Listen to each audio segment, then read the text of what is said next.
Good. What's that? Do I need to powder my face? Powder. That's next episode. We'll get the powder going. It'll be perfect. Where's the glam squad? Where is the glam squad? It's season of Physio. Physio. Hey guys, what's going on? Caesar the Physio here. I'm here with Karina. Hello. She's an expert in fitness, I think, group fitness. She teaches yoga. She teaches boot camps at Barry's Boot Camp. Barry's Boot Camp, Toronto. And Big Hit Studios, among a whole bunch of other things. Boxing. Yeah, a whole bunch of things. She's an expert in that field. We got her here today. She's going to help us out with a few things. Last episode, we talked about acute hamstring injuries. In this episode, we're going to be talking about more of a chronic hamstring injury. When you first hurt your hamstring, you want to give it some time and not stretch it, as good as it might feel. We don't want to be stretching tissue. It's torn. You keep stretching it, you're going to keep tearing it even more.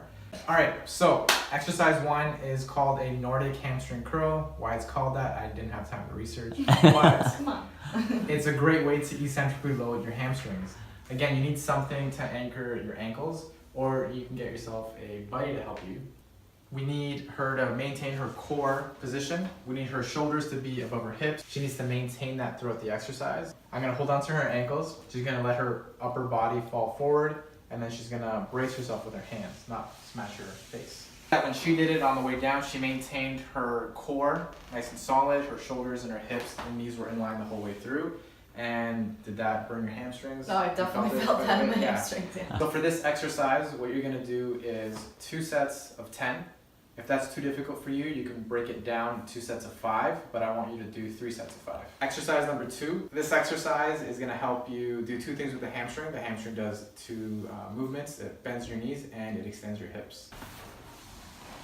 So for this one, what Karina's gonna do, she's gonna place her feet on the I just hamstrings. like socks as always. Nice. Perfect.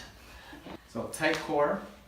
She's gonna lift her bum up, squeeze her bum, pull the ball towards her bum, and slowly back, and then hips back down. So that would be 1 repetition. When this starts to become easy, what I want you to fight to do is really keep your hips nice and high while you're doing the exercise. High, up, up, up, up, up. There you go.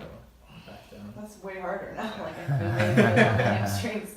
Again, you need to make sure you're ready for that one. Start with the low hips first.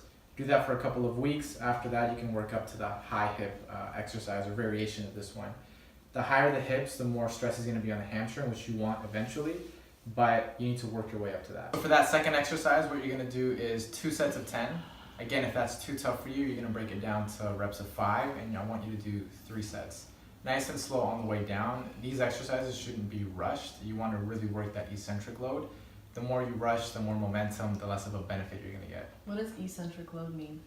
Eccentric load means you're stretching the tissue, so stretching the hamstring as you're loading it. Oh. So when you think about bicep, for example, if I'm up here, and then I slowly lower it down, that's the eccentric phase because I'm lengthening the muscle, but at the same time, I'm loading it.